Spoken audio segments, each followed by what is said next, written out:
एक समय था जब नरेंद्र मोदी ने सन 2018 में नमस्ते ट्रंप का स्वागत किया, जिसे हम हाउडी मोदी भी कहते थे। यहाँ तक कि ट्रंप को चांदी के बर्तन में खाना भी खिलाया। नमस्कार फ्रेंड, कैसे हैं आप सब? आशा करता हूँ आप सब बहुत ही अच्छे होंगे। आज हम थोड़ा जानेंगे अमेरिका के बारे में। और भारत के लोग ट्रंप का पूजा करने लगे, डोनाल्ड ट्रंप को ढेर सारा प्यार देने लगे। और वही ट्रंप ने आज भारत को मरी हुई अर्थव्यवस्था वाला देश बताया। ये कितना शर्मनाक की बात हो सकती है भारत के बारे में। अब आप लोग सोच रहे होंगे क्या कारण हो सकता है। अगर देखा जाए तो डोनाल्ड ट्रंप अब पाकिस्तान के पक्ष में बात करते नजर आ रहे हैं। देखिए, जो भी देश ईरान रसिया का सपोर्ट करेगा उसको अमेरिका का 100% टैरिफ शुल्क देना पड़ेगा। और आज ब्रिक्स समिट में अमेरिका डॉलर को कमजोर करने की बात हमेशा से चलती आ रही है। अमेरिकी राष्ट्रपति डोनाल्ड ट्रंप चाहते हैं जितना भी व्यापार होना चाहिए वो डॉलर में ही होना चाहिए, और ऐसा भी देखा जाए डॉलर में होता भी है। अब तो ब्रिक्स में ईरान भी पहुंच गया है। और इसी तरीके से इराक के पूर्व राष्ट्रपति सद्दाम हुसैन के साथ हुआ, जब उन्होंने अमेरिकी डॉलर कमजोर करने की कोशिश की, लेकिन 2003 में अमेरिका ने इसको फांसी दे दी।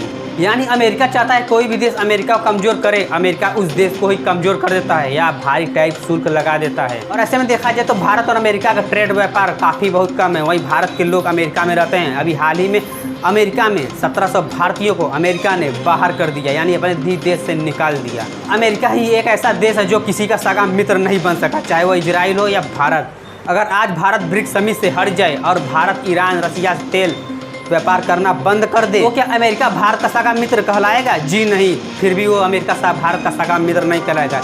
ये अमेरिका दोहरी चाल नीति की रणनीति हमेशा से अपनाता आ रहा है। जब भारत ने ऑपरेशन सिंदूर शुरू किया तब भी अमेरिका दोहरी चाल अपना रहा था। अगर देखा जाए तो पाकिस्तान की अर्थव्यवस्था कुछ खास नहीं है। पाकिस्तान पहले से ही अपनी जमीन चाइना को दे दिया है, जिस पर चाइना अपना प्रोजेक्ट तैयार कर रहा है, जिसे हम CPEC China Pakistan economic corridor कहते हैं। पाकिस्तान कई देशों से डॉलर उधार ले चुका है, चाहे वो सऊदी अरबिया हो या चीन। देखिए, ये बात बिल्कुल सच है कि भारत पाकिस्तान ऑपरेशन सिंदूर में के तहत अमेरिकी राष्ट्रपति डोनाल्ड ट्रंप ने ही युद्ध रुकवाया था। अगर यह युद्ध 15 दिन और चलता तो पाकिस्तान का खात्मा पूरी तरीके से निश्चित था। चलिए छोड़िए, वहीं भारत के प्रधानमंत्री नरेंद्र मोदी ने संसद के मानसून सत्र में कहा कि दुनिया किसी भी नेता ने ऑपरेशन सिंदूर को नहीं रुकवाया था।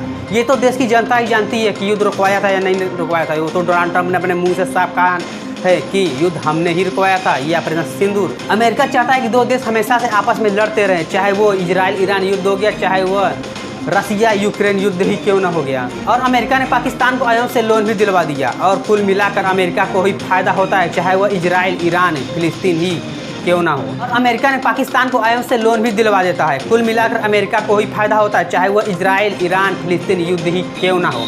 देखिए, जब ऑपरेशन सिंदूर प्रधानमंत्री नरेंद्र मोदी ने लॉन्च किया था तब पाकिस्तान को पैसे की कमी हो गई थी, यानी कि पाकिस्तान को मिलाकर IMF के पास जाना पड़ता। IMF देखिए एक अंतर्राष्ट्रीय संगठन है जिसे हम अंतर्राष्ट्रीय मुद्रा कोष कहते हैं। तो आप कमेंट करके हमें जरूर बताएं, क्या भारत ईरान रूस से तेल लेना बंद कर दे या नहीं।